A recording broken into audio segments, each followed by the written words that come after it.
Here. Jason Berry. Here. Mark Richardson. Here. John Splain.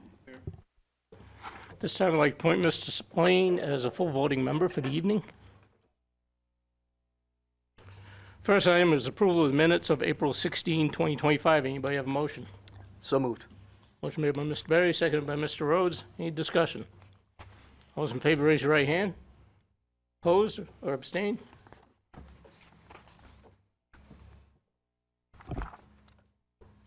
Next item is committee reports. You have a summary of the Land Use Board reports. Are there any comments on that? City Council report. Mr. Witham or Mr. Middens are here this evening. Director Mears, do you have anything? Nothing this evening, Mr. Chairman. Stratford Regional Planning Commission update. Mr. Richardson. Sure. Thank you, Mr. Chairman. I wasn't here last month, so I got a few things to go over here. First, back on April 11th, we had a meeting of commissioners in Dover and other agencies in the area regarding the next writing of the regional plan. So mostly Michelle and I spent time on land use and environmental issues, but issues of economic development and transportation and the others, they were also discussed by other smaller groups that were working with each other. But that was very interesting, and I think overall the Regional Planning Commission got a lot of good feedback from that.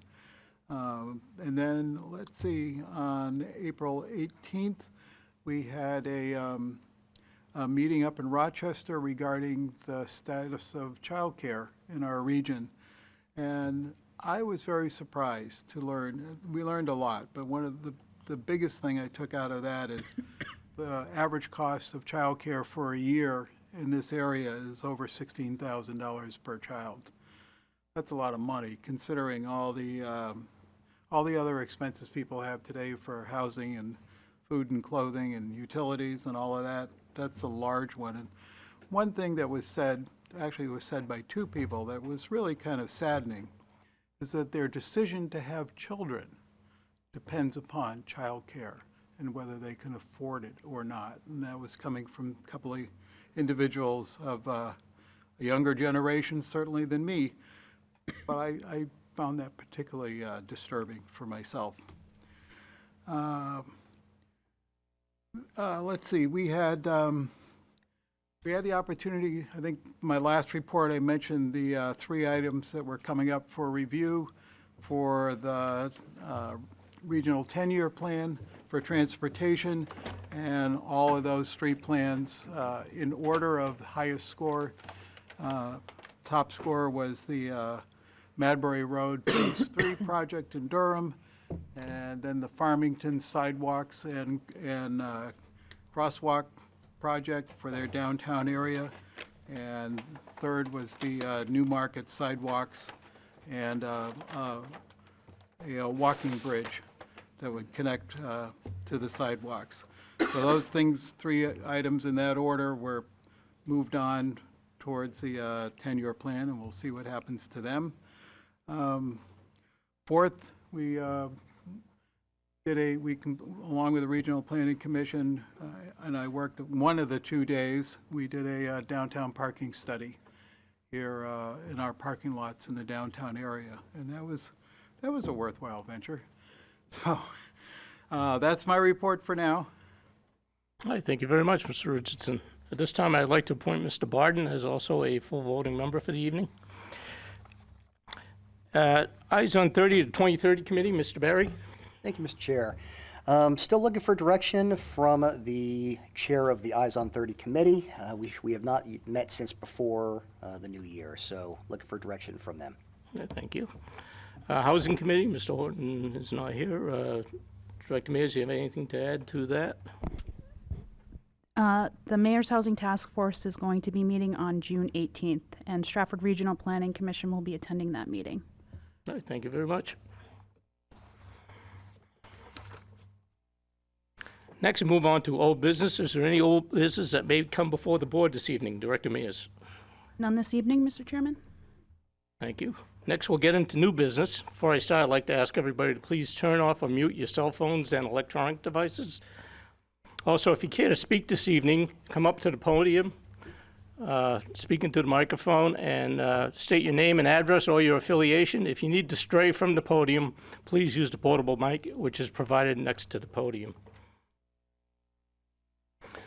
First item, 200 Main Street LLC is seeking a 60-day extension request of site plan and conditional use permit approval for a 148-unit residential building with associated parking infrastructure located at 200 Main Street in the Millyard MY District, Assessors Map 09, Lot 282, Site number 06-2024, and CUP number 02-2024. Director Mayor, is anything to add?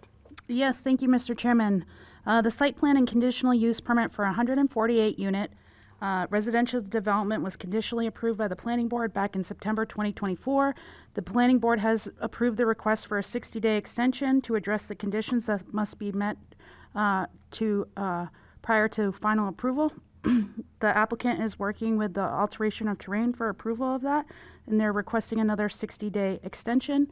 Planning staff is fine with the board granting more than 60 days if they want to at this point, to make sure that alteration of terrain permit comes in and they don't have to come back before the board. Thank you. At this time, I'll invite 200 Main Street LLC to add any comments if you would care to.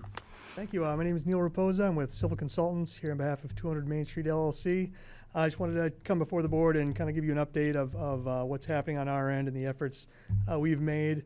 We've been working, as Michelle said, with the DES for both the sewer connection permit and the alteration of terrain permit. We're working closely with Michael Babinski and Horsley Witten to get input on some of the comments that DES had for the sewer connection. They're looking for some changes in how that service line was configured out there, and everyone came to an agreement on the best way to do that. And we actually received that sewer connection permit last week from DES. And just today, we submitted the final requested information that the Alteration of Terrain Bureau had for their final approval. So Michael Schlosser at the DES has indicated that we should be receiving that permit, if not tomorrow, by the end of this week. He was hopeful he'd have that to us. So hopefully this will be the last extension request that we'll need. We didn't intend to have so many extensions. It was a little bit slower process than we intended, but we worked hard kind of behind the scenes to get it done, and we thank the city for accommodating that, and for Michelle and Michael and the city review engineers to help us along with that process. So thank you. All right, thank you. Any questions from the board? Mr. Rhodes? Mr. Mayor's pretty much anticipated my question. We've seen some fairly significant delays with some of these permits in the past, not just with your project, but across the board. Are you confident that the 60 days gives you what you need with that statement you got yesterday? Yeah, Okay. in this instance, we are confident with 60 Okay. days. Thank you. Make sure. Thank you. Mr. Berry? I'm okay with the minor extension just in case. So, Director Mears, what would you suggest for a 90-day extension? I hadn't got an update from Neil, but that's fine, 90 days. I mean, the more wiggle room, the better. Honestly, we're in support of this project. So personally, I'm okay with the 90 days. Mr. Richardson? I want to echo that. I was going to suggest maybe a longer period than 60 days. It's certainly not to your fault, and not necessarily DOT's either. They got their plate full, so I'm comfortable with the 90 days as well. Any other questions from the board? Mr. Barden? I just agree. I see no reason why it shouldn't be 90 days. Thank you. Any further questions from the board? Entertain an extension motion?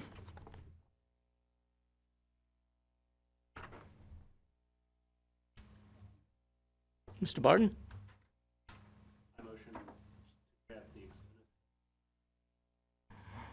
Motion made by Mr. Barden to grant the extension for 90 days, seconded by Mr. Berry. Any discussion? All those in favor, raise your right hand. Opposed? Motion passes. Thank you, members of the board. Appreciate it. Thank you.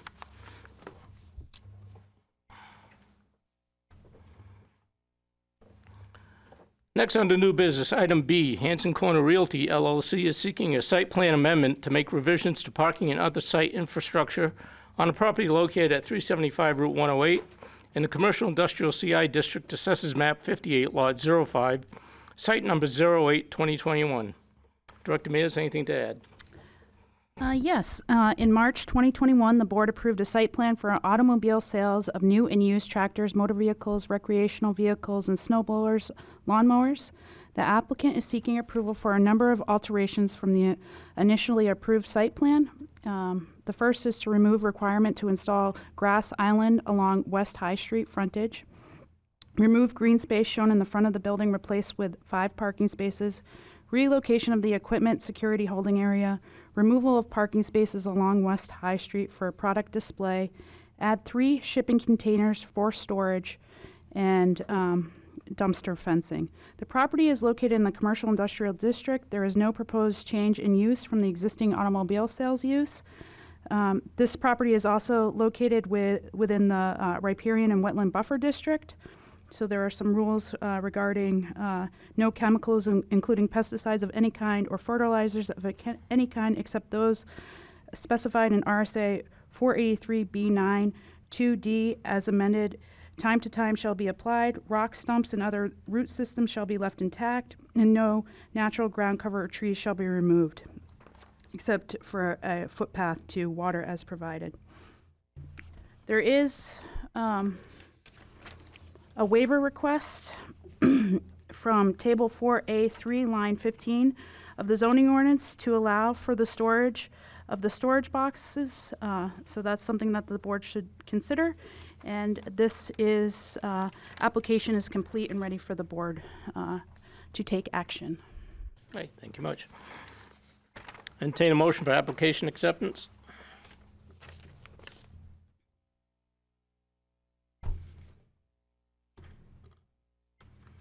Mr. Richardson. Okay.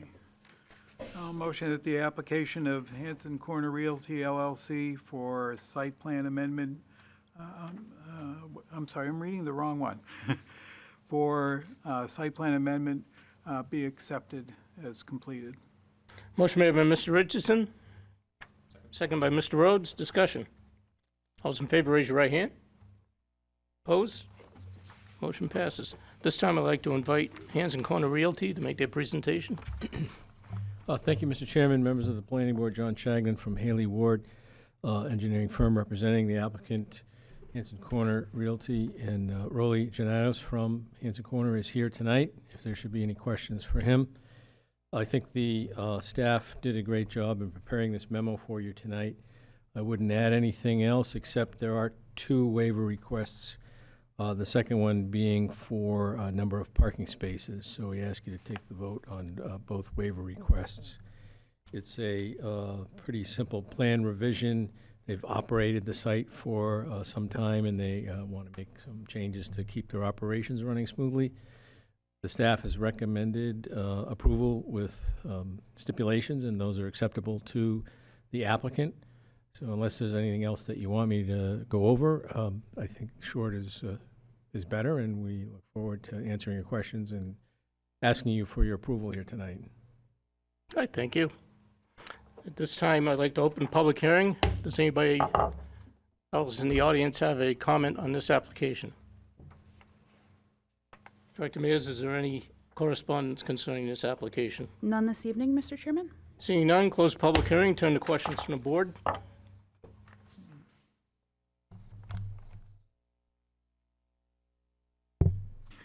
Mr. Rhodes. So I believe this application is back in front of us from a few months back when there was a attempt to run this without a fully drawn plan for us to look at. At the same time, I cannot recall one way or the other whether the one waiver request that I have some concerns about was on it at that time, and that was the use of storage containers as a permanent storage facility. I don't have any concerns about the shifts of the plan in terms of not tearing up the pavement and making a green space. We're not worsening the conditions on the site by not changing that. The loss of parking spaces makes perfect sense for a facility like this. They don't need the full amount to run their business as it stands. And if it were to revert to another type of business, there's ample pavement to turn into parking in place. The one point where I do run into concern is the use of storage containers. I don't recall being asked for this as a permanent waiver at any point in the past. It does fit with appearance concerns. We've been relatively flexible with large blocks of 108 in the past, but that's been for things like avoiding compliance with New England architecture, with use of metal siding on clearly industrial buildings. This is the use of something that shouldn't be a permanent storage facility as a permanent storage facility. If the applicant has any justification for that, I'd be interested in hearing it, but I'm not inclined to grant this sort of a waiver in the absence of a compelling reason to do so. Can you answer that? I would defer to the users to answer that. From what I understand, this is for storage of things that would normally be stored outside, but are of a size and configuration that they're easily removed from the site. So they want these facilities in place so that things can be locked up and secure. So that's the reasoning as I understand it. If I remember correctly, this is a former auto dealership. I believe it was a Kia dealership in the past. I would assume there are service bays that could be used for this sort of a purpose rather than basically dropping a temporary facility there in perpetuity. So that doesn't strike me as a compelling cause for this sort of a deviation from our appearance standards. Mr. Barry? Yeah, I recall the conversation. I believe the applicant said that it was for expensive things. It was not just for like shovels and things like that. I believe it's for much higher value things that are not able to be stored inside. I get it. It makes sense. And actually, I had the same concern. I don't have a problem with any of the other requests. It's just the containers. So I guess my question to the applicant is, you're putting in a fenced area. Can that fenced area be used for that purpose? Does it have to be a storage container? Because to my understanding, and maybe Director Mears, you can clarify, but storage containers have a time limit, do they not? That is correct. Right. For 1 year, unless the board grants additional time for storage containers. Is there a storage container there today? Yes. So you've exceeded the 1 year.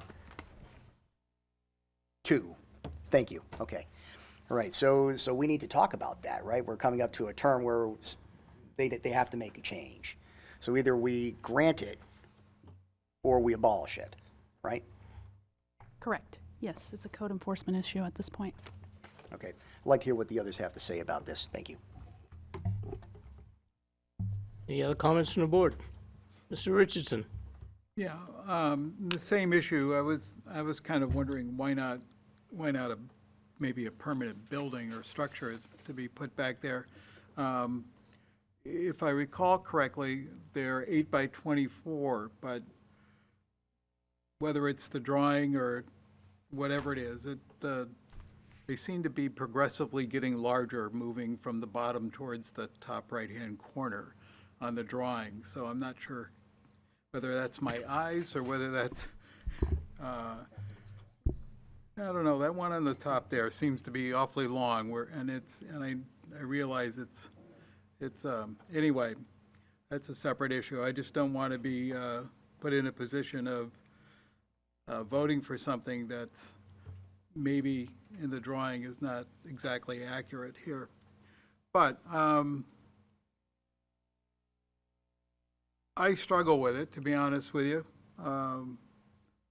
especially as has been noted, where there probably is space inside that may suit the same purpose. I'm not exactly convinced that it's not.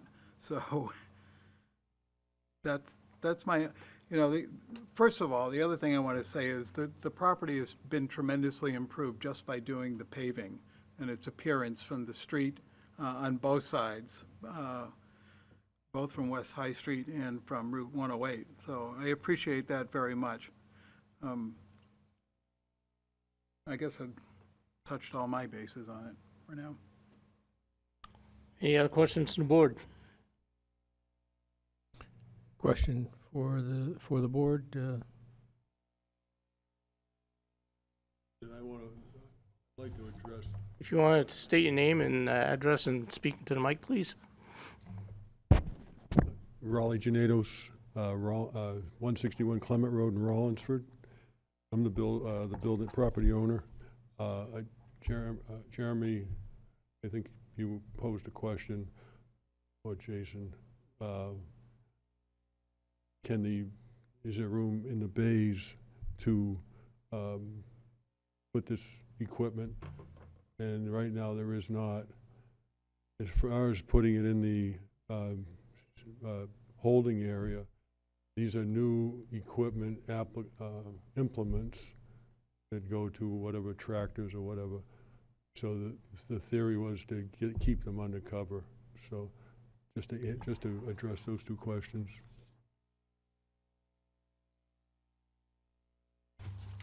Thank you. Any other questions from the board? Just a question for the board there. Is it possible, if the waiver is not granted,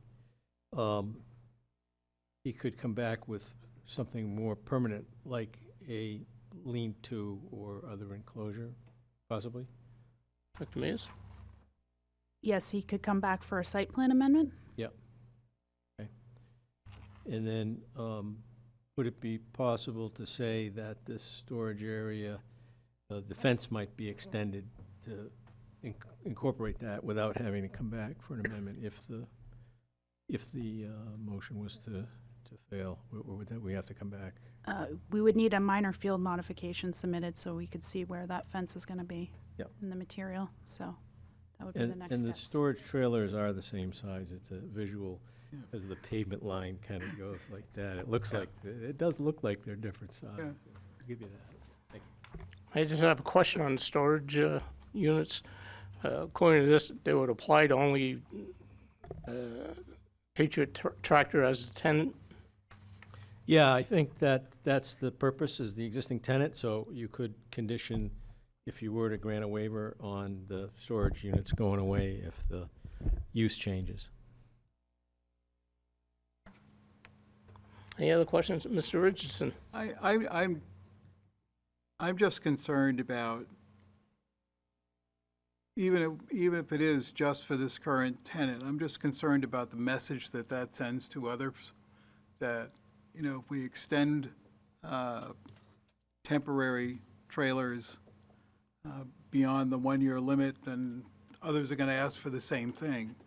And to me, if it's a permanent building, I really have no issue with it then. It's meant to be that.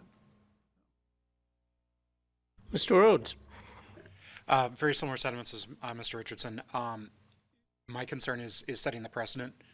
If we grant this in this case, then we're going to be hard pressed to deny another applicant looking for the exact same thing in another situation, potentially one that's even more visible.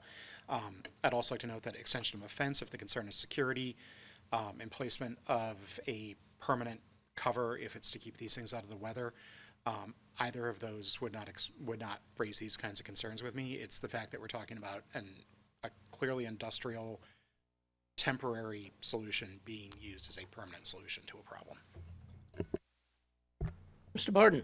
Some questions and comments. I think we already got confirmation that these containers are already in place.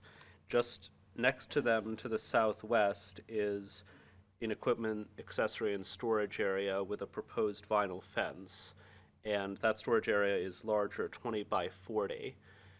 And it appears to me as though this proposed fence would already obscure the storage containers, looking at it from Route 108. So if we had something similar on the opposite side that would obscure the containers from the view of Route 236, if it were sufficiently permanent as an enclosure, as my colleagues have been describing, could it be acceptable then? Just raising questions here. Mr. Berry? So you're suggesting to put up a screen? Well, there's already a proposed vinyl fence on one side. So to me, some kind of symmetry would make sense if the issue is only an aesthetic one. But it sounds to me as though Jeremy and my neighbor here would only be comfortable with a permanent kind of enclosure or building, that a fence would not be sufficient. For me, I'm on the fence, play on words intended, so I'm not sure. Perhaps photographs of the existing views would be helpful in this case. Okay, thank you.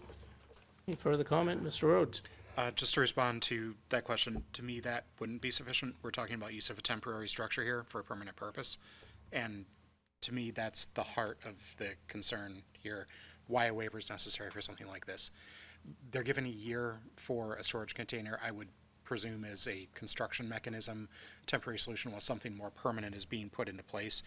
That year is more than sufficient for that sort of a thing. Just because we screen it off doesn't mean that we're essentially in, I hate to use the term, but effectively using a shanty for what should be a permanent purpose. Any other questions from the board? Mr. Barry? No, just more comments. I mean, I agree with Mr. Rhodes. I mean, we're opening ourselves up to a lot of trouble. Just my opinion, I'm okay. I love the idea of the lean-to, of a fenced-in lean-to. If that was something you were amenable, personally, and this is just me, I would be okay with a limited extension to allow formality to be brought in as a condition of approval. Naturally, you would have to go through the planning office. So 30 days so that they can remove the containers off the site? If they're amenable to it. So, Yes, yes, they can. Okay, yeah. Mr. Rhodes? The only concern I have with that is I believe we're already about a year out of compliance with this. I'm not sure we want to meddle in the affairs of code enforcement from this bench.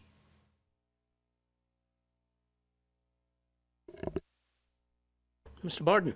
I have a comment on the concern raised about precedent.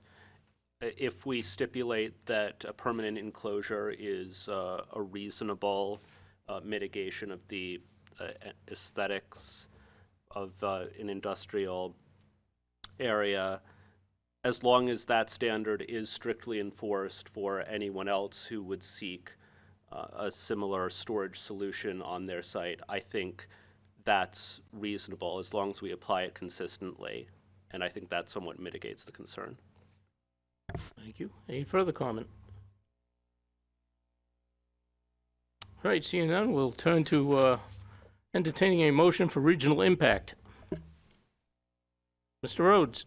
I move that the application of Fancy Corner Realty LLC for site plan amendment does not have potential for regional impact. Motion made by Mr. Rhodes, seconded by Mr. Richardson. Discussion. All those in favor, raise your right hand. Opposed? Motion that does not have regional impact passes. Waiver request. Entertain a motion for waiver request number 1, which is the storage area. Mr. Rhodes. I move that the request of Fancy Corner Realty LLC to allow 3 8x24 storage containers be allowed while Patriot Tractor occupies this site be denied. Motion made by Mr. Rhodes, seconded by Mr. Richardson. Discussion. All those in favor of denying it, please raise your right hand. Those opposed? Abstain. Abstain by Mr. Barden. The waiver is denied. Next item is looking for a motion for waiver number 2. Mr. Rhodes. I move the request of Hanson Corner Realty LLC for a waiver from section 12.4.A.6 to provide 25 parking spaces where 40 is required be approved. Motion made by Mr. Rhodes, second by Mr. Barry. Discussion. All those in favor of the waiver, raise your right hand. Opposed? The waiver is granted.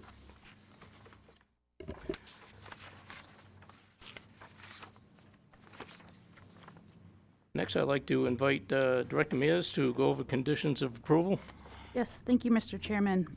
Plan revisions, please note on the plan, snow storage areas shall be located outside of the wetland, 0 to 50-foot wetland buffer. When the site's capacity for snow storage is met, snow shall be removed and disposed of off-site in accordance with federal, state, and local regulations.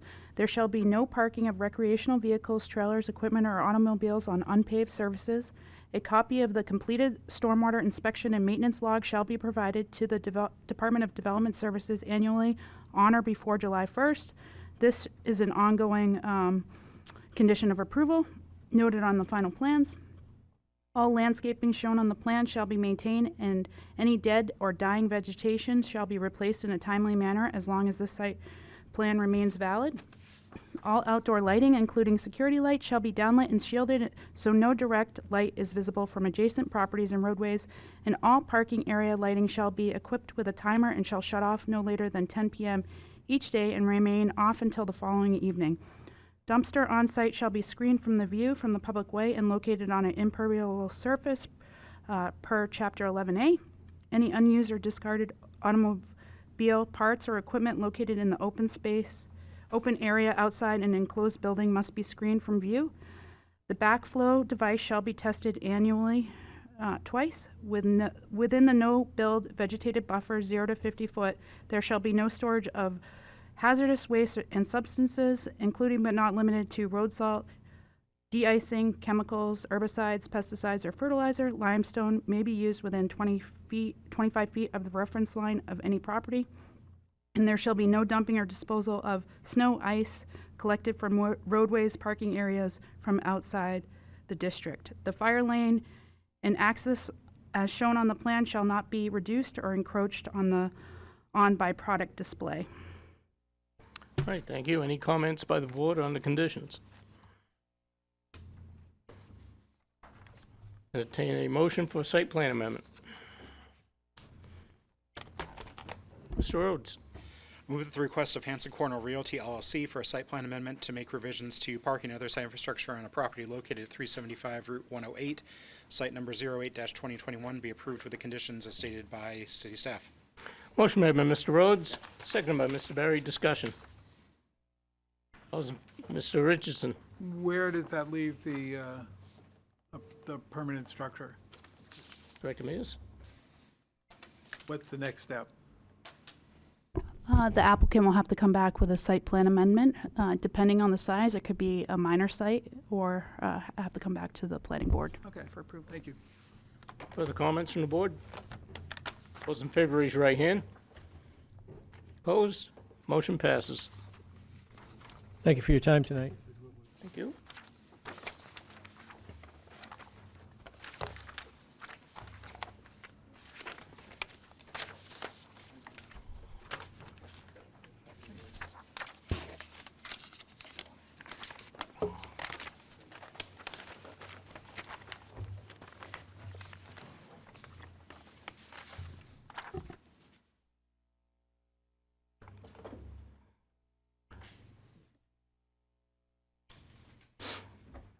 Next, item C, 396 High Street LLC is seeking a site plan approval to convert a commercial medical building into a 16-unit residential building on a property located at 396 High Street in the residential commercial RC district, Assessors Map 36, Lot 45A, ZBA number 10/2024, and site number 23/2024. Director Mears, anything to add? Yes, thank you, Mr. Chairman. The applicant is proposing to convert existing building to a 16 residential unit, 3 efficiency units, 9 one-bedroom units, 3 two-bedroom units, and 1 three-bedroom units. The proposal includes site plan improvements, including landscaping, lighting alteration, and minor building facade changes. The property was historically used as offices and medical offices. The applicant has been before the Site Review Technical Committee 3 times, back in October, April, and most recently in May. The property is located in the residential commercial district. The property did receive a special exception by the Zoning Board of Adjustment back in October with the following conditions: that the planning board look at and address lighting buffering around the parking areas and traffic around the site. This application is ready for the planning board to review. Thank you. Entertain a motion for application acceptance. Motion made by Mr. Barry. Seconded by Mr. Rhodes. Any discussion? All those in favor, raise your right hand. Opposed? At this time, I'd like to invite 396 High Street LLC to make their presentation. Thank you, Mr. Chairman, members of the Planning Board. Scott Lawler from Norway Plains, civil engineer. I'm here representing 396 High Street LLC on their application for multifamily unit apartment complex.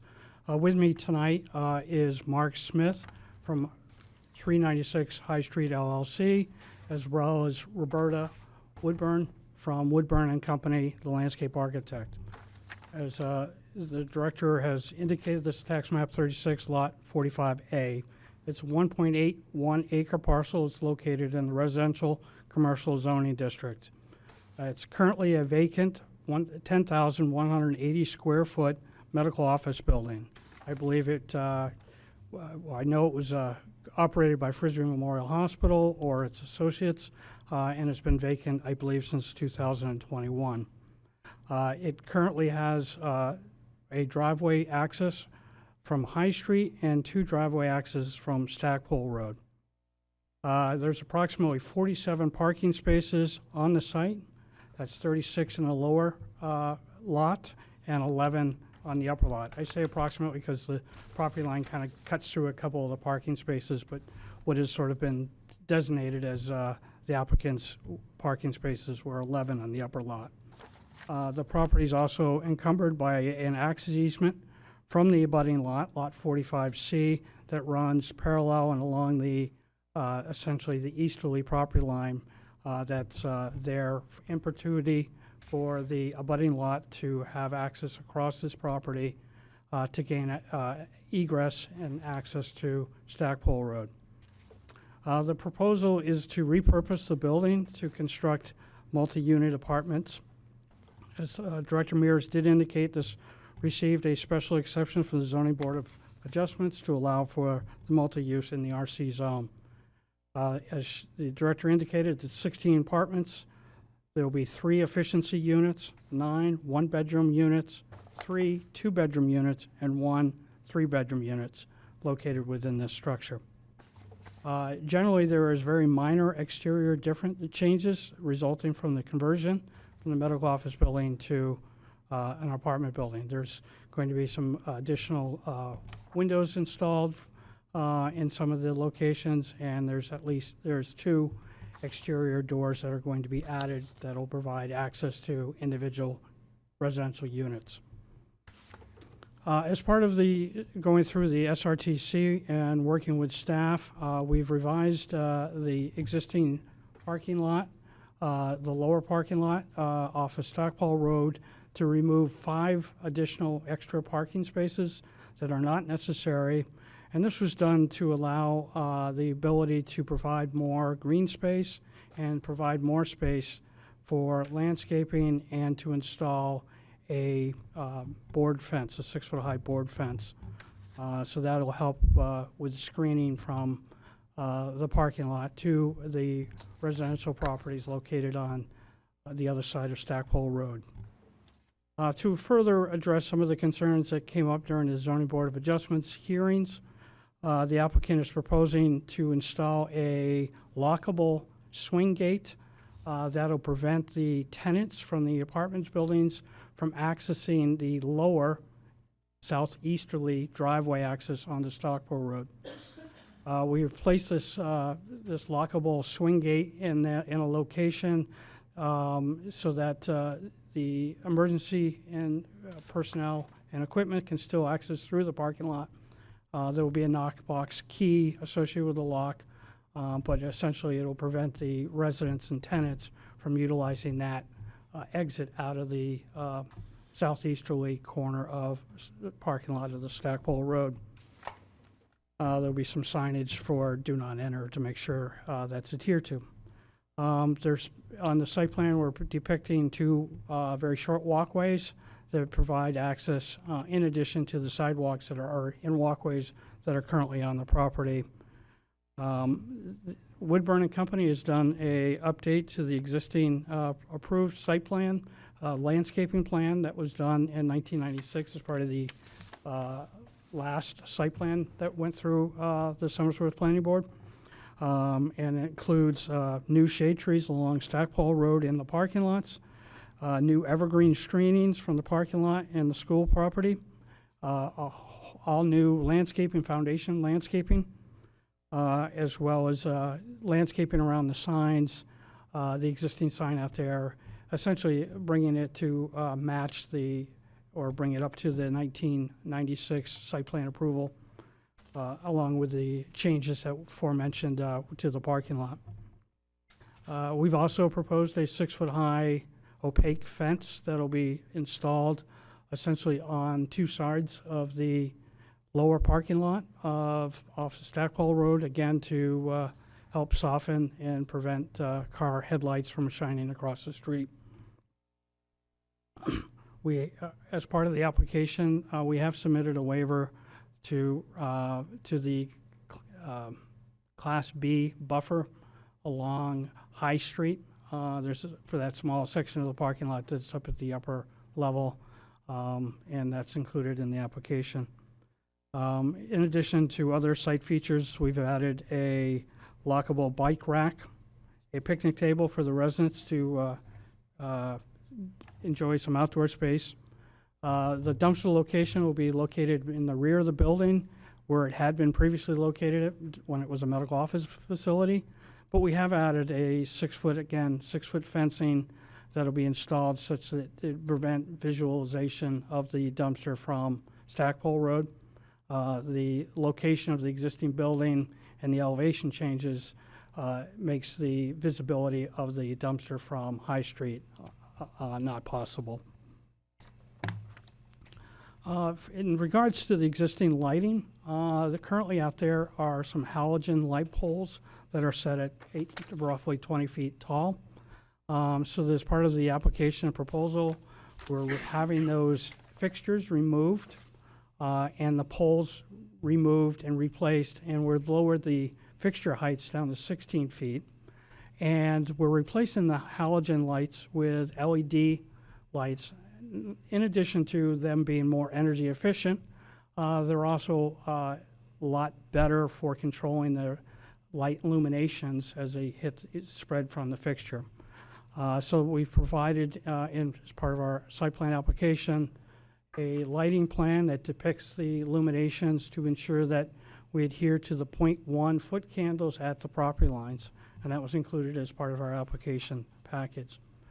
In addition to lowering the light poles, we've actually moved one of the light poles that was closest to Stackpole Road down by the sort of the southeast corner, and where the parking lot is being removed. We've moved that pole further inland or further towards the building, so that'll again help reduce the amount of lights that would be generated as it's heading southeasterly. We've also proposed a couple small bollard light fixtures to be installed along the walkway heading out to one of the residential doorways. In addition to the changes to the lighting and the parking and the screening with the extra vegetation, one of the comments that came up at the Zoning Board of Adjustments hearings had to do with the amount of traffic that would be generated from the conversion from a medical office building to a residential multi-unit building. Utilizing the Institute of Transportation Engineers, the ITE trip manual, we took a look at what a office general office building would generate for trips during the peak hours, which generally are twice a day between the hours of 7 in the morning and 9 in the morning, and once again between the hours of 3 and 5. And so using the ITE trip generations for the land use for medical office building, it would generally have trips generated in the morning at 34 trips during the peak hour and 42 in the peak hour and the PM.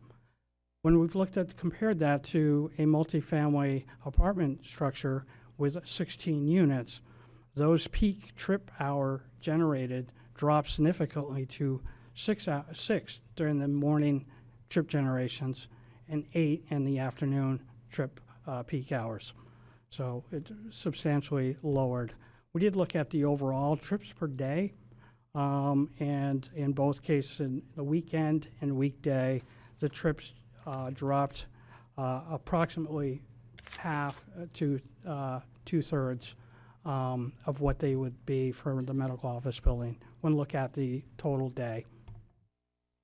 In addition to the aforementioned waiver to the Class B for the High Street landscaping, the applicant is also seeking a waiver request for school availability study, as well as the additional park and recreational area associated with the multifamily complex. Again, we've demoted a area for outdoor seating, picnic table, and the applicant feels that meets his needs of his tenants. Again, either myself, Mr. Smith, or Ms. Woodburn would be gladly answer any of the board's questions. Thank you. Thank you. This time I'd like to open the public hearing. Anybody care to comment on this application?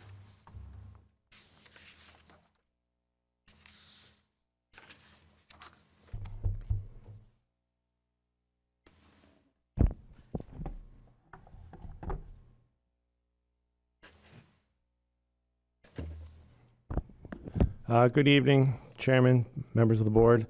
I have some handouts, if I could just approach the You want to line. just state your name? Sure. Shane Conlon. I live at 2 Cinnamon Ridge Road. I'm a butter of the property. Thank you.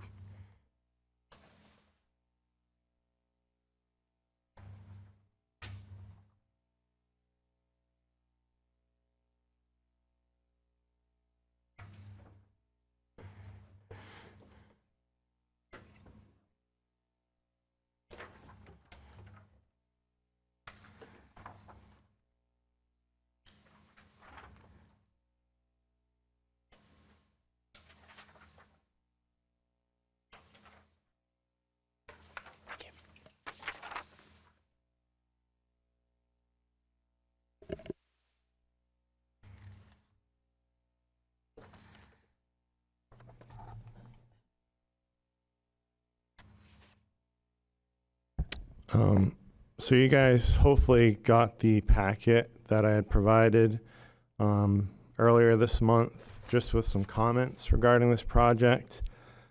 I'm not going to really delve into every bit and piece of that, but what I just provided you are some notes regarding this site plan, and just based on my personal review, there's some items that I still believe that need to be addressed.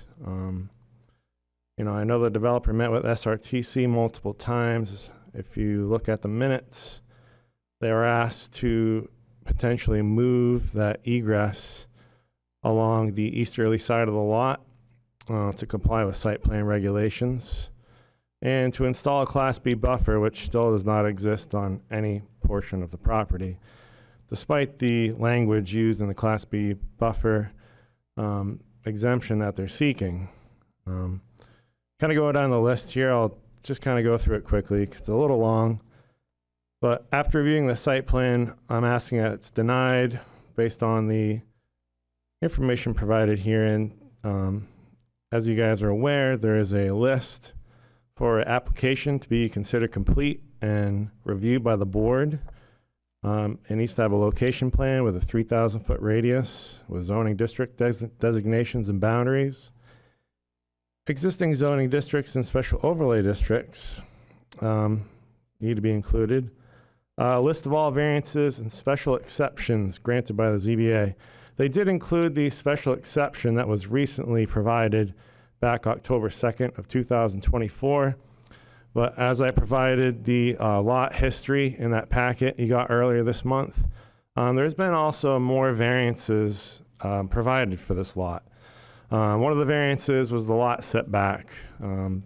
At the time of the construction of the property, there was a 50-foot setback, and at that time they received the variance to enter into that 50-foot setback.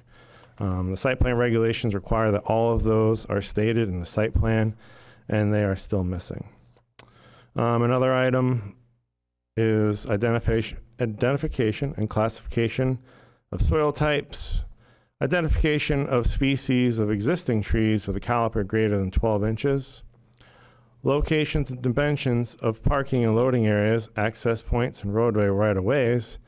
Those are on the plan, but the dimensions, which were on the 1996 site plan, are not on the new site plan that is being presented today.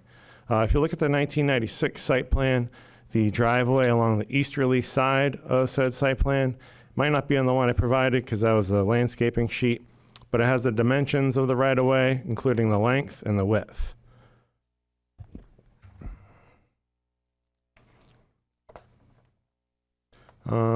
Again, there are, excuse me, let's find my spot. Locations, dimensions, details, and materials of all existing and proposed water, including hydrants, sanitary sewer systems, and necessary engineering data. They are listed on the site plan, but they are missing dimensions, details, and materials. Same goes with gas lines. All that information's listed on the map, but the details of those specific utilities are still missing. Again, moving down, I've talked about this many times at the ZBA. Here again today, I'll hit on it several times because to me, it's one of the most important things. And unfortunately, my neighbors aren't here today, but dozens of us came out to the ZBA meeting over several meetings, just indicating the importance of a Class B buffer to reduce, noise, light, and whatever other nuisances might come about from having an area with a high population density that doesn't currently exist. Another requirement of the site plan regulations to be complete for a site plan application is the colored architectural elevations on all sides of the proposed structure. There's no photographs or anything listed or provided here tonight. And I realize that we have a plan here for the landscaping, but it has not been stamped by a licensed architect, which is a requirement as well. Let's turn to the next page here. Outside of an incomplete application, the following issues continue to exist on the current site plan that conflict with the site plan and property maintenance ordinances here in the city of Somersworth. During the October 2nd, 2024 ZBA meeting, again, this was highlighted in the packet provided, the applicant assured the ZBA that all site plan and property maintenance ordinances would be followed. The 375-foot driveway that exists on the easterly side of the lot is in a state of deterioration, along with the paver walkways on the north entrances of the building. The site plan makes no mention of rebuilding the road in the site plan or the walkways, as required in Section 5 of the site plan regulations, streets, driveways, and sidewalks. As previously mentioned in this document, the SRTC recommended that the driveway terminating at the intersection of Stackpole Road and Cinnamon Ridge be removed. This was not only a request, but a requirement per site plan regulations under Section 5, streets, driveways, and sidewalks. Current regulations prohibit a driveway from terminating within 75 feet of a road intersection. If you're not aware, at the driveway, it terminates at the connection looking at any of these site plans at the intersection of Cinnamon Ridge Road and Stackpole Road. Regulations require that notes be added, and this is regarding lighting, addressing the topic of site lighting, specifically that they be turned off at 10 p.m. I don't know if any of you are too familiar with the property, but if you look over at the school next door, all the lights are on motion sensors. A 6-foot fence is great, but if it's up 16 feet, even if they're downlit, there's still going to be, a lot of light, especially the lights they're looking to incorporate into the site plan that weren't previously on the lot. And I don't know if I mentioned it, but I'd like to point out that the photometric plan as provided in the applicant's application is not compliant. If you guys want to look at that photometric plan,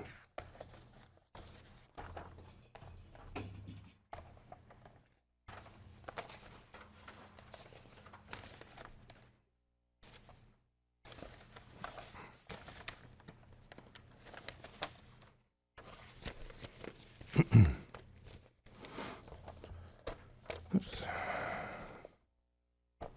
The requirement is for, even if you're being generous, there is RC properties that are abutters. You have the Somersworth Rail Station at 400 High Street.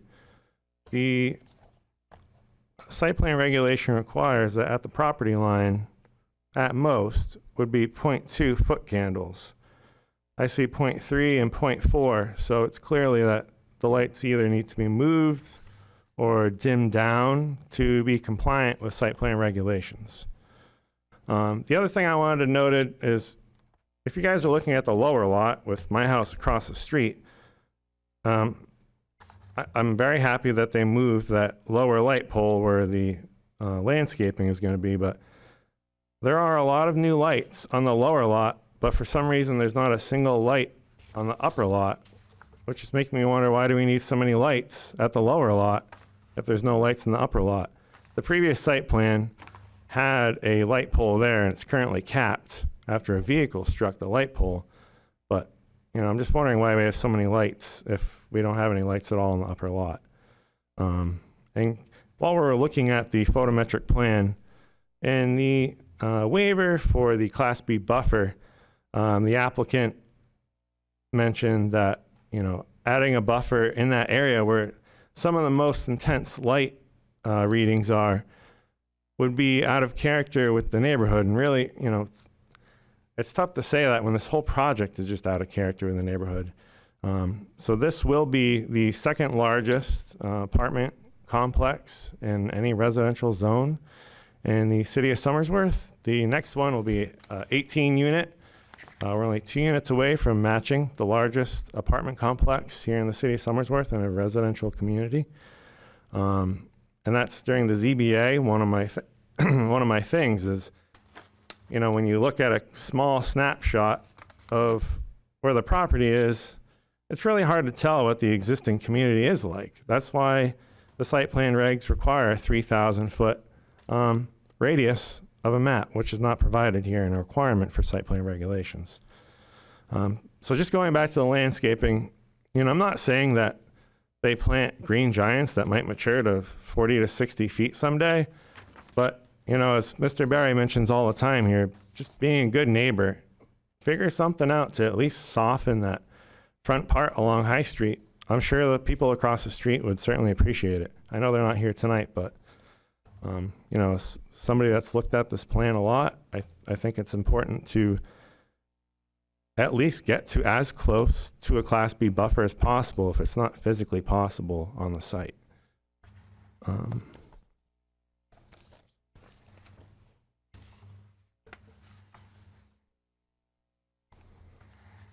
So kind of getting back to my notes here, there's some additional questions that I'd like to discuss, and maybe the applicant will have the opportunity to come back up and address. I'm continuing to ask why we're disregarding the site plan regulations with no Class B buffer. Will additional HVAC units be installed in the building that are not shown on the plan? This could be an issue. I currently have an issue with Dunkin' Donuts all the time. I call them on a every couple month basis because either a bearing goes or there's a fan issue. That can be quite loud, Sunday mornings when there's limited traffic. That's probably part of the reason why there's elevations and building pictures provided for such a thing. But at this moment, we don't know what the outside of the building is going to look like, which is a requirement for the site plan regulations. Moving on, I already talked about lights in the lower lot and the upper lot. Second question about lights. I'd like to know what the color of the lighting is. Is it going to look like a spaceship with 6,500K lights, or is it going to be a mellow 3K light bulb like you see at the school? I know it might sound kind of picky, but it makes a big difference. And while not specifically listed in the site plan regulations, I don't know if it's possible to make it a condition or not, or just have an agreement with the landlord. But, at 400 High Street, when the smoke shop first moved into Unit C, they had a large amount of neon lights inside the windows. I don't know if any of you guys remember driving by, but it was as powerful as any street light I've ever seen. The neighbors complained about it. It became an issue. Thankfully, they shut them off. But, you know, we have a lighting plan here, but I think it's important after an issue such as 400 High Street, Unit C, to at least address whether or not there can be anything in the tenant's windows or common entryway windows. You know, will a tenant be able to put a neon sign in their window, or will they have individual AC units that aren't part of the owner's responsibility? Will the HVAC supply all the units with AC and heat for the whole year? Is it up to the tenants? I think those are important things to, you know, consider in this instance. There's some additional requests outside of my questions if this plan were to be approved. It's on the last page. You know, if you guys are familiar with the neighborhood, I'd say the appearance is, at least in Cinnamon Ridge, higher than some other neighborhoods. So I'd certainly support this board asking for integrated turf management plan as allowed by site plan regulations, a mulch schedule, water system plan, seasonal maintenance plan to include regular trash pickup around the property. That's a big issue. Dunkin' Donuts, people just drive by, throw their cups out and don't care about it. You know, my kids are out there every Sunday picking up trash. And I'd assume the same will happen there if it's not tended to. Another additional request, no certificate of occupancy be issued until the project is completed. So no temp COs until the project's finished. You know, as stated many, many times, I'd like to see a compliant Class B buffer. What we see today is landscaping and not buffering. While it does help with some of the issues, it's not in line with the purpose of Section 3 in the site plan review regulations. You know, it's so important to me that this is adhered to. I don't think there should be a waiver. Maybe there can be some wiggle room if they got close to it, but we're not even 25 feet. We're not 30 feet. I don't even think maybe in the small area the green giant arborvitaes are. Maybe you'll get close to it right there, but with that driveway existing, there will be no buffering between my house and the driveway. It's a straight shot from my bedroom to the entrance of the building. And lastly, I just want to talk about the freestanding sign here. You know, here in the city of Somersworth, the current sign with the size that exists is not compliant with Somersworth site plan regulations. I'd like to know whether or not that's going to be removed. It's kind of hard to tell on the site plan. It's not listed or noted. What's going to happen with that sign? The regulations allow for a much smaller sign with an apartment complex. And based on that, I rest.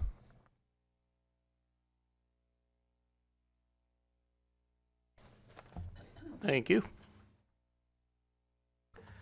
Anyone else care to comment on this application?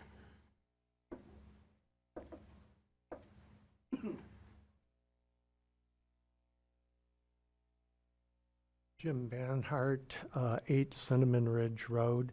I'm not a direct abutter to this property, but being on Cinnamon Ridge, our biggest concern when we came before this zoning board was, can we still get out of our main entrance and exit where this was going? From what I've seen, I don't have the final plans that they had, but I did see some of the things that have been worked on. I do believe the zoning board sent what we had as our concerns. I appreciate that there's been 3 tech meetings on this and that the planning board now will make decisions. And I appreciate the new owner trying to, you know, meet some of these concerns. Mine won't be as detailed as Sean because I'm not an abutter. My major question, I do like that they're going to put the stop sign back on that road that was supposed to be in there from the initial plan, because when we were coming out, our big concern was, will there be a stop sign if, from the other side? Now, given that that's only supposed to be used for emergency purposes and there's going to be a gated gate, I think that's good. My only concern is I want to be fair on both sides of the fence, not just Cinnamon Ridge, but what about the tenants in this new building? If I counted right, there will be 31 parking spaces on that lower lot now, and they have one place to get out onto Stackpole Road, and they'll be fighting a little bit the Dunkin' Donut traffic that is not totally aligned either. My concern would be, what if the tenants start complaining they can't get out of that parking lot? Does it come back to the planning board to see if we have to open up the discussion again as to whether there needs to be 2 exits out of there? And my biggest concern that I said at the zoning board is that driveway and Cinnamon Ridge don't align properly. It's not a nice right angle intersection. And those of us getting out of there, and particularly those of us that are 65 years of age or older, making that left-hand turn would always be the biggest problem. So that's a concern I would leave with you. If something happens that it has to be reopened, that was a bad decision, is that just left up to the new owner to open that gate, and all of a sudden Cinnamon Ridge has the same problem we were concerned about? Other than that, I will agree in terms of neighborhood, these residents will be part of the Cinnamon Ridge residents, and I want to be part of Somersworth being a welcoming community, that, if these new residents like to walk on streets, they're going to walk down Cinnamon Ridge. And we do have a lot of walkers. We have people, the dog residents increased during the pandemic, and people are friendly there. So, it's a concern on both sides of it. Like I said, I'm not a direct abutter to the property, so mine is just as I age, getting out of my subdivision, because that is the main entrance and exit to the Cinnamon Ridge subdivision. Thank you. Thank you. Anyone else care to comment? Is there any correspondence concerning this item? You did receive the letter in your packet from Shane, so those will be attached to the minutes. Anna will be doing that from 2 Cinnamon Ridge, Conlon, and Alex. That's it. Seeing none, close the public hearing. Questions from the board? Mr. Berry? All right, I'll light this firecracker. Let's go.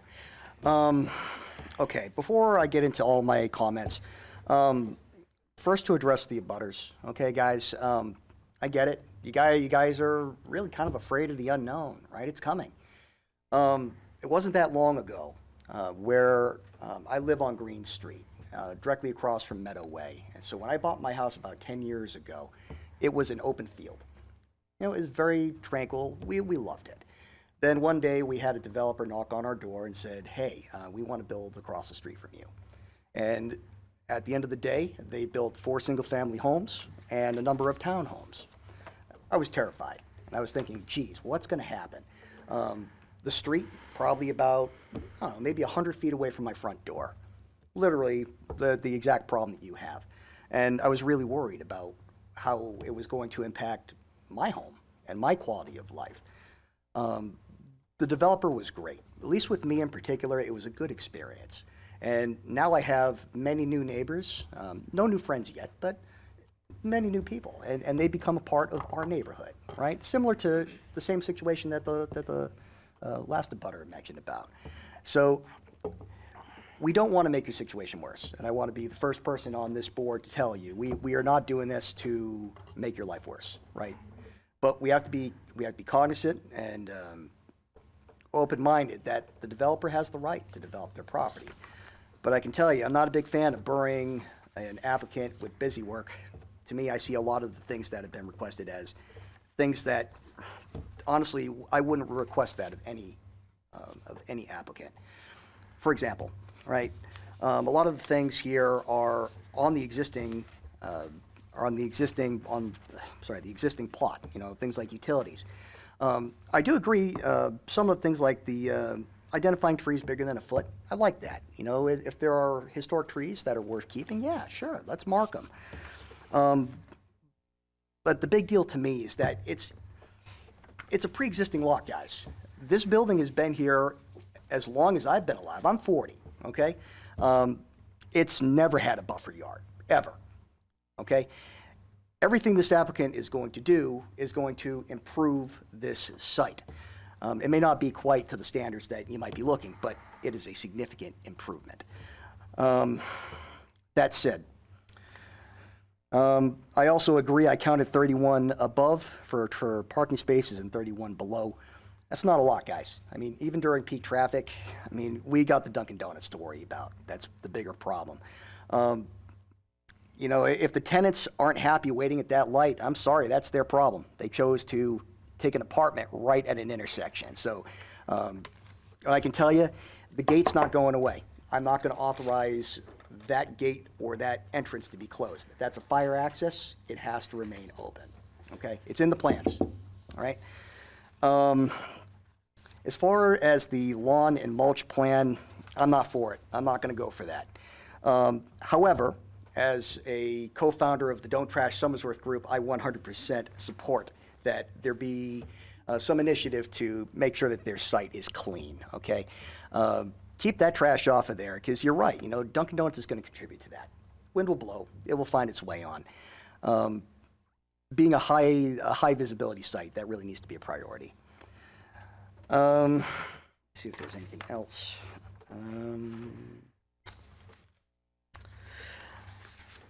Yeah, I really do like the comment about the lighting. I know for most commercial properties, we normally say around 10 o'clock to either turn them off. In this case, I would propose that we turn them down if they can be lowered a little bit, maybe not quite as, maybe not super bright, but I don't think we can dictate, I don't think we can dictate the color.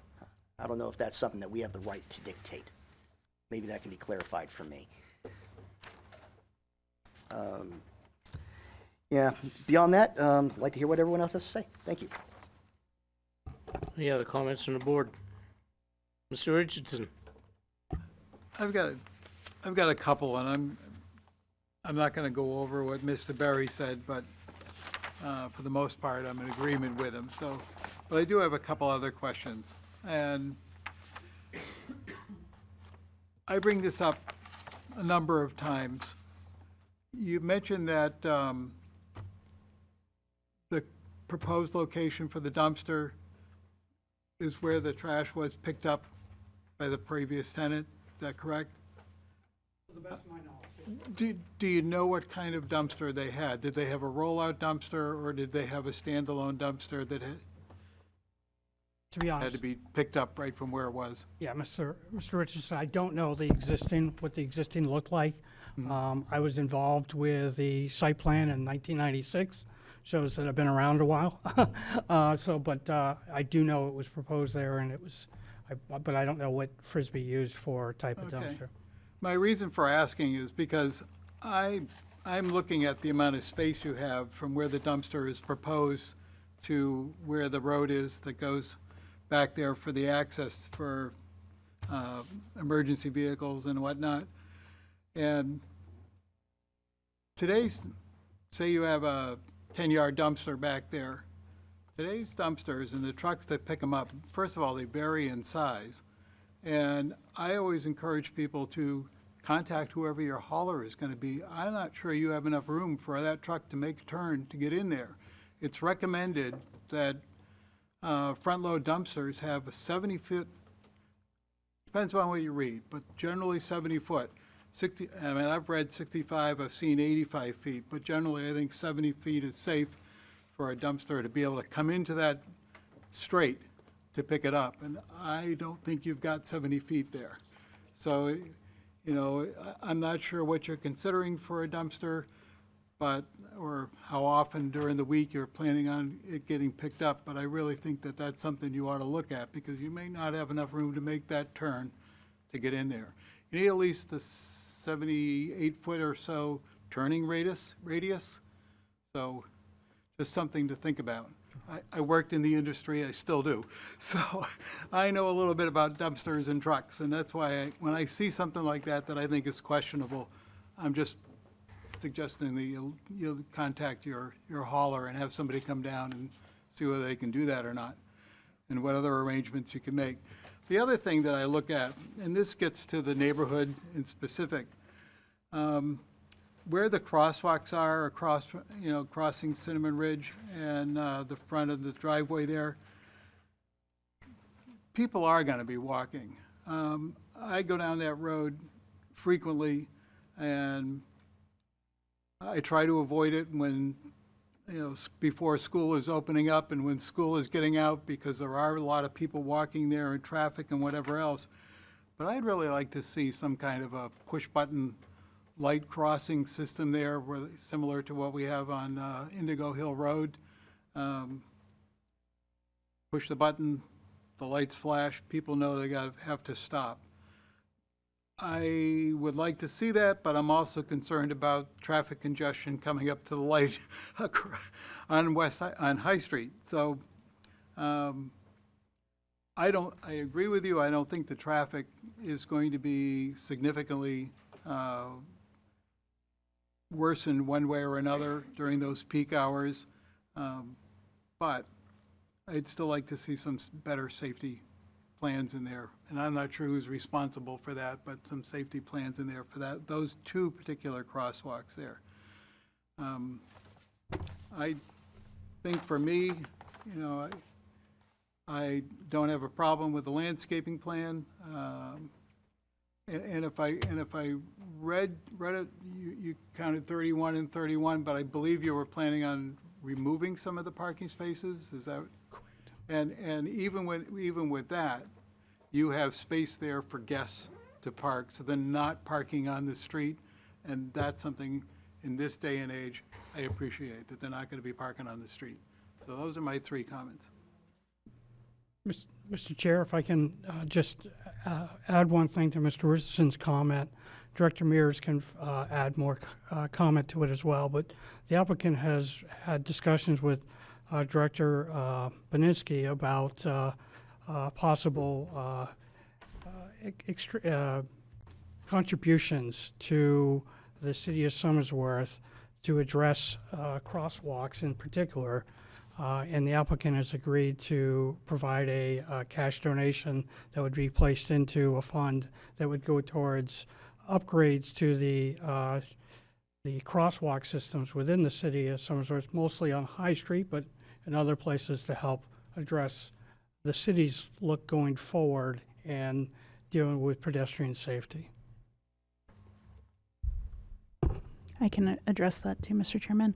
I forgot to bring this up during the review of the memo, but under off-site improvements, it was recommended at the SRTC that the applicant contribute between $4,000 or $5,000 towards the cost of a future signal timing modifications to the signal controller at the intersection of High Street and Stackpole Road.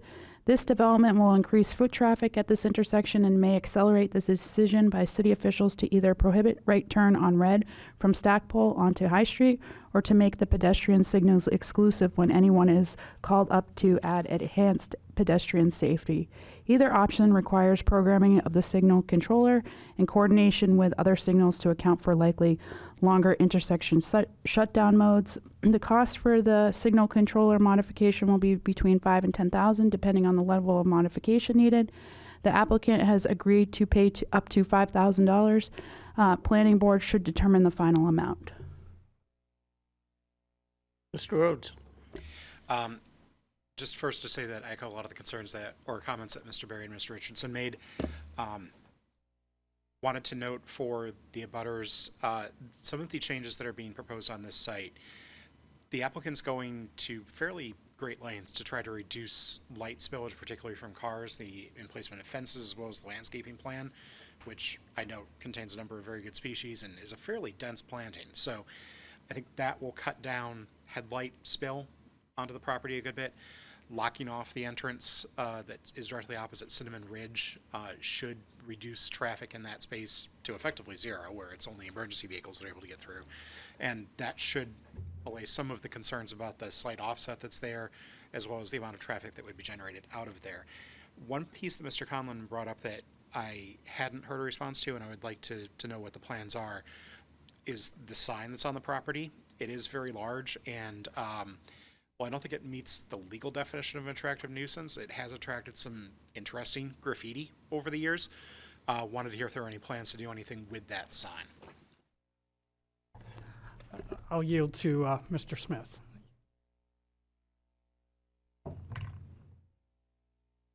Hi, good evening. Mark Smith, managing member of 396 High Street LLC. For the sign, the intent is to keep the sign in place, install landscaping as shown on the plan, and rebrand the apartment complex and have branding on that sign with property management and leasing info. So basically bring that back into service as opposed to just being a flat canvas for anybody with a paint marker. Correct. Good to hear. Thank you. Yeah, questions from the board? Mr. Barton? Yes, I'm also quite sympathetic to the concerns about lighting, and I think that a condition that a timer be attached to the parking lot lights for, at minimum, a dimming after 10 p.m.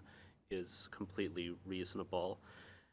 Regarding the intersection with Cinnamon Ridge Road, if the driveway is considered, per the current zoning requirements, part of that intersection, then the concern about a driveway terminating within 75 feet does not apply because it's already part of the intersection. That being said, I do think the traffic concerns raised are also reasonable, but as Mr. Berry pointed out, the fire lane safety has to be paramount. And I also do want to amplify Mr. Conlon's point that he raised, that if this is truly the second largest apartment complex in a mixed-use zone, then this project in particular needs to be treated in general with great caution and care for not just the direct abutters, but the larger neighborhood.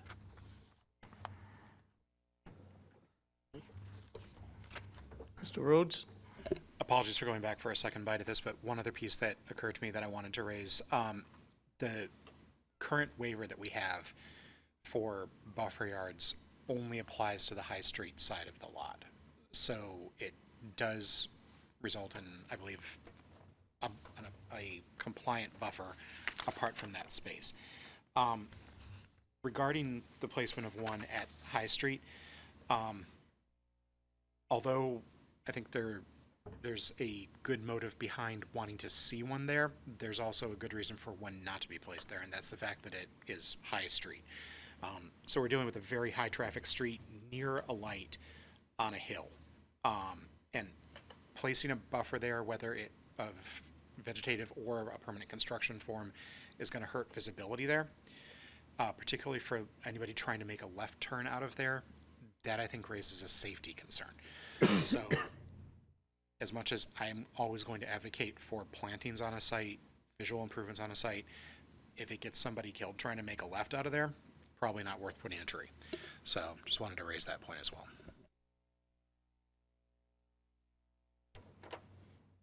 Any further questions from the board? Mr. Splain?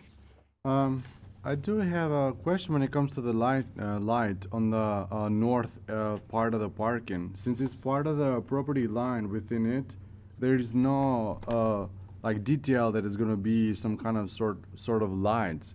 And I'm wondering like why they don't place any lights on the north side, just like they did on the south part of the parking. But other than that,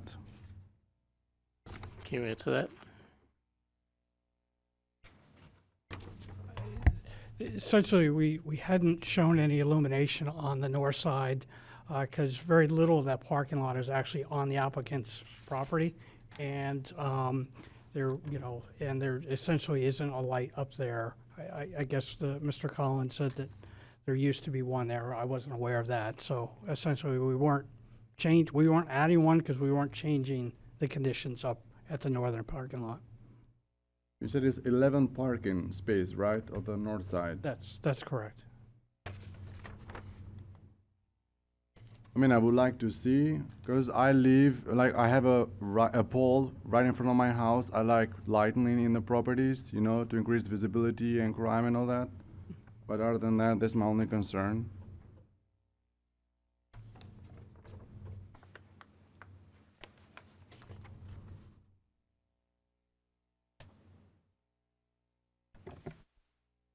Do you have an estimate as to what the one-bedroom units, the modal units in this complex will rent for?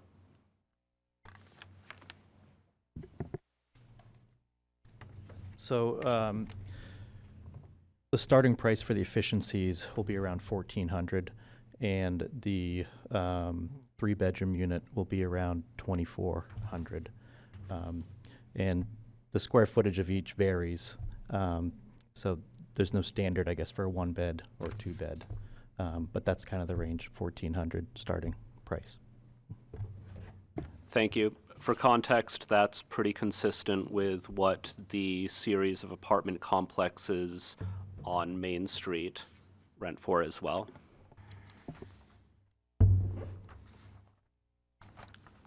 Any questions from the board? I have one question. Can you address one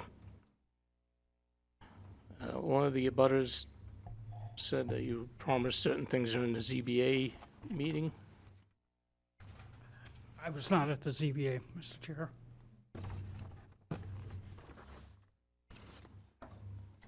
Yeah, I'll do my best to answer some of the abutters' concerns. As far as the access easement, I believe that came up a few times in the SRTC meetings, which we reviewed extensively. The access easement, it's a deeded road basically in the back of the site that goes to those two condos that's our abutter on the north side. We had looked at rerouting that, but it would involve changing basically 3 deeds. And also, we didn't want traffic coming down from that site. If we did reroute that, it'd have to be in our parking lot. So that would open up people basically, from our abutter property coming through our parking lot. So that was the decision to leave the access easement as it's been for several years. The concerns about the landscaping buffer, as far as materials and meeting the requirements, I believe the site does meet the Class B buffer with the exception of the High Street area. Some other concerns with the parking lot lighting that's come up a few times. We can look into seeing if those are dimmable fixtures. If not, that's something we can look into, turning maybe a section of them off or off at 10 p.m. There was also a question about HVAC. The plan is to use mini split systems, so there will be condensers that will be mounted on the roof, but the units will have heating and cooling, so there won't be a mess of window units hanging out of the windows or anything. Lighting color, that's also something we can look into. I'm not sure offhand what lighting color we have spec'd in the photometric plan.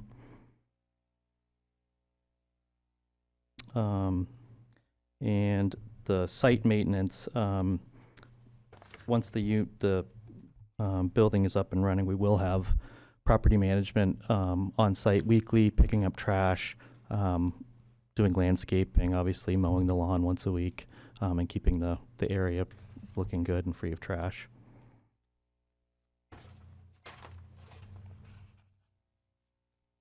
I think that's it. The other question I had is, a statement was made that you, at the ZBA meeting, you would not put in for any waivers. Can you tell me how that We did. change came about? Yeah, so I wasn't. Like you're requesting 3? Yeah, I wasn't intimately familiar with the waiver process as I am now. But after engaging these professionals and really looking at each one, I thought it made sense for the waiver request for the High Street, for the landscaping buffer. So that's why we filed for that one. The school waiver requirement, I didn't think that there'd be a burden on the school system given the unit mix. We have lots of efficiency units and lots of one-bedroom units. And I forget the last one.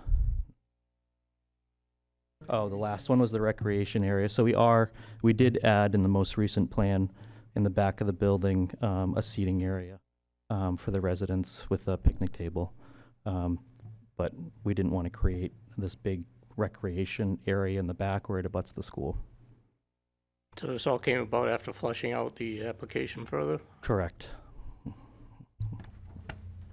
Director Mears, is there any conditions that the ZBA put on this property?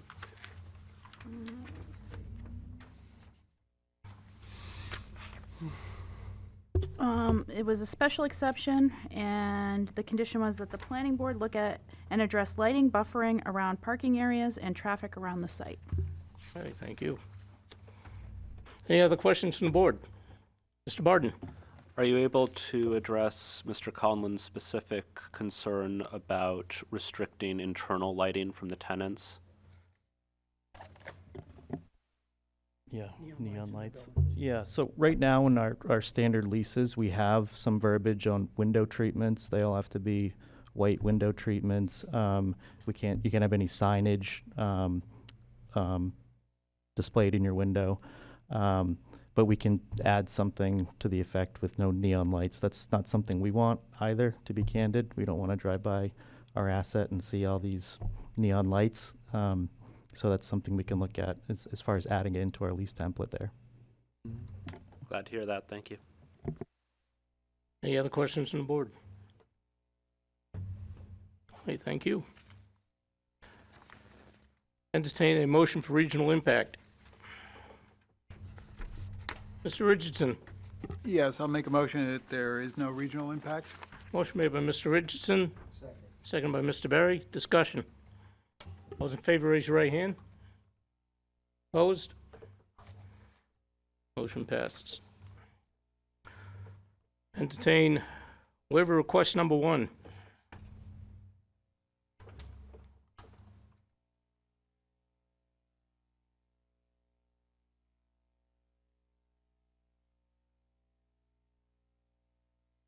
Mr. Rhodes.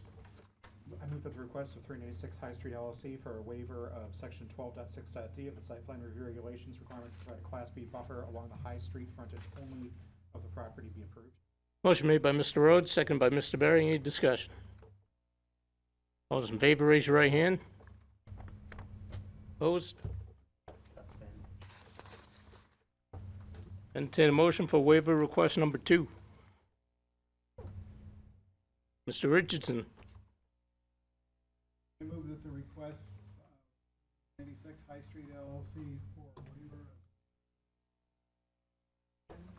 of site regulation. No, thank you, Mr. Berry. One of these days I'll remember to turn that on. I'll repeat myself. I move that the request of 396 High Street LLC for a waiver of section 12.10 of the site plan review regulations requirements to provide park and recreation area be approved. Motion made by Mr. Richardson, second by Mr. Berry. Any discussion? All those in favor, raise your right hand. Opposed? Waiver is granted. Entertain a motion for waiver number 3. Mr. Richardson. Yeah, and before I say this, we have plenty of room in this school, so even if it does, let's see, I move that the request of 396 High Street LLC for the waiver of section 12.11 of site plan review regulations requirements to provide a school availability report be approved. Motion made by Mr. Richardson, second by Mr. Rhodes. Discussion. All those in favor, raise your right hand. Opposed? Waivers granted.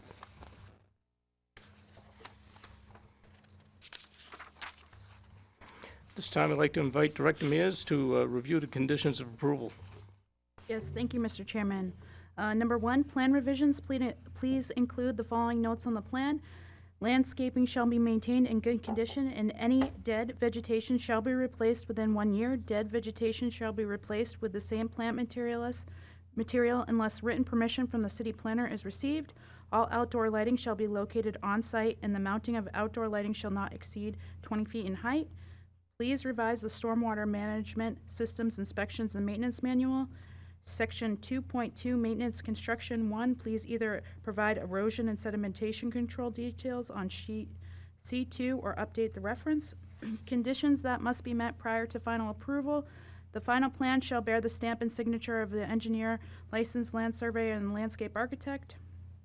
Please submit 5 folded paper copies of full set plans to the Department of Development Services. Applicant shall submit a copy of the signed stormwater management inspection and systems manual confirming they have read the inspection and maintenance manual and acknowledge the responsibility to maintain the management practices outlined. Conditions to be completed prior to the start of site work. The units will require new addresses. Please submit a request and floor plan for a new unit address assignments to the city engineer. If a hearing before the E911 committee is required, this hearing must occur prior to the issuance of building permits.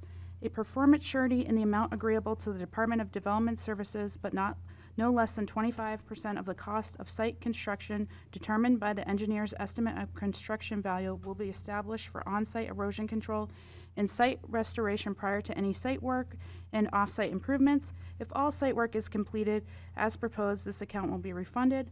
The applicant shall apply for a new water and sewer connection permit. The applicant will be required to pay standard water and sewer connection fees assessed on new properties connecting to the water and sewer system.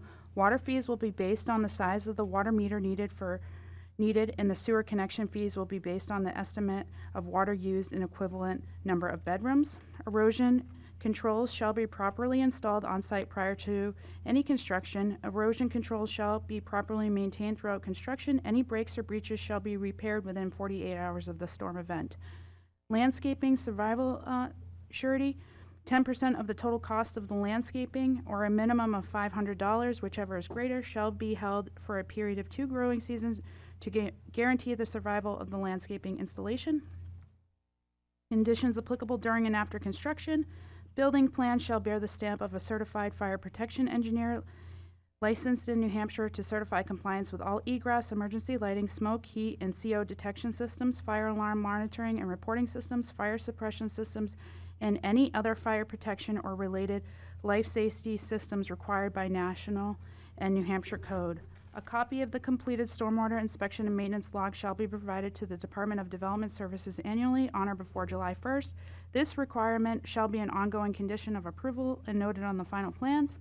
All landscaping shown on the plan shall be maintained, and any dead or dying vegetation shall be replaced in a timely manner as long as the site remains valid. All lighting, including security lights, shall be downlit and shielded so no direct light is visible from adjacent properties and roadways. New electric, telephone, or cable lines shall be installed underground.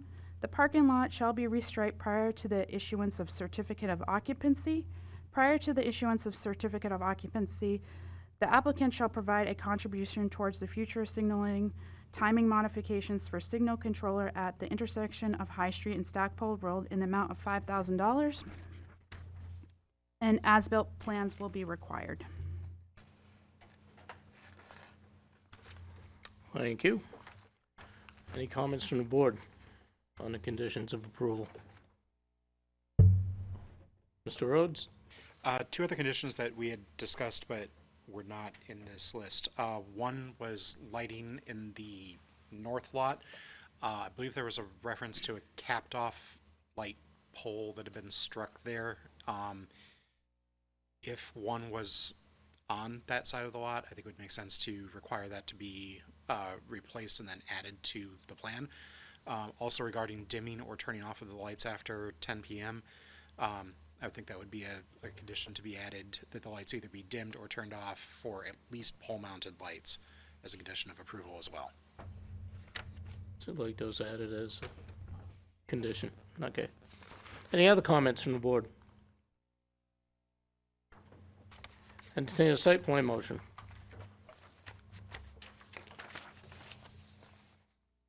Mr. Rhodes? I'll take this one. I move the request of 396 High Street LLC for site plan approval to convert a commercial medical building into a 16-unit residential building on property located at 396 High Street. Be approved with the conditions cited by Ms. Mears, as well as the two additional. Motion made by Mr. Rhodes, seconded by Mr. Berry. Discussion. All those in favor, raise your right hand. Opposed? Motion passes. Thank you, Mr. Chairman, members of the planning board. Thank you.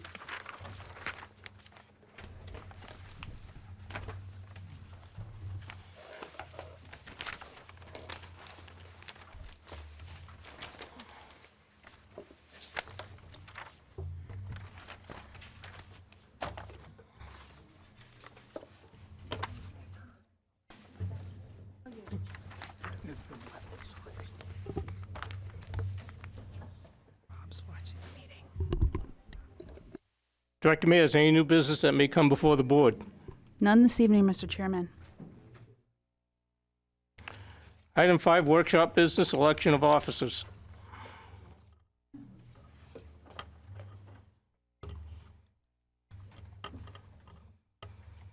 Director Mayor's.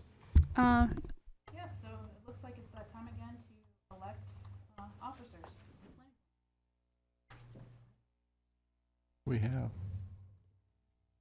Any nominations? You want to table to another meeting? It's up, whatever you. Understanding of what that means, that's all. Yes, chair and vice chair, sorry. Thank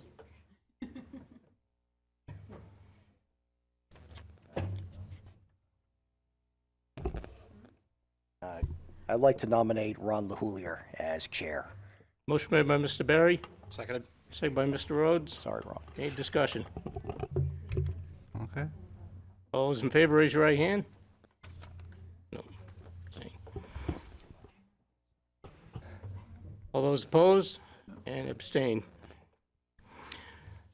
Nominations for vice chairman. Mr. Richardson. I'd like to nominate Mr. Rhodes, Vice Chair. Nomination for Mr. Rhodes. Any other nominations? Will he take it? Nomination for Mr. Rhodes by Mr. Richardson. Is there a second? Second by Mr. Berry. Any discussion? All those in favor of Mr. Rhodes, raise your right hand. Opposed? Abstain? Abstain. Congratulations. Congratulations, and I'm sorry. Communications and miscellaneous. Director Mears, do you have anything this evening? Yes, thank you, Mr. Chairman. I would just like to take a moment to thank all the volunteers that assisted with the downtown parking study. We collected data for 2 days, and we had actually Director Bobinski, Anna, and Dana also came in on a Sunday to collect data in the rain, so I really appreciate that to keep this ball moving forward. So thank you to everybody, and we look forward to working with Stratford Regional Planning Commission on getting the results from that data collection. Thank you. Any other communications and miscellaneous? I have one other thing. Director Mears. The land use dinner is on June 3rd at the Oaks, so all of those who have not RSVP'd, please do so. We're looking forward to it. Thank you. Thank you. Any further communication and miscellaneous by the board? Entertain a motion to adjourn. Motion made by Mr. Berry, Second. second by Mr. Rhodes. Those in favor, raise your right hand. Thank you very much.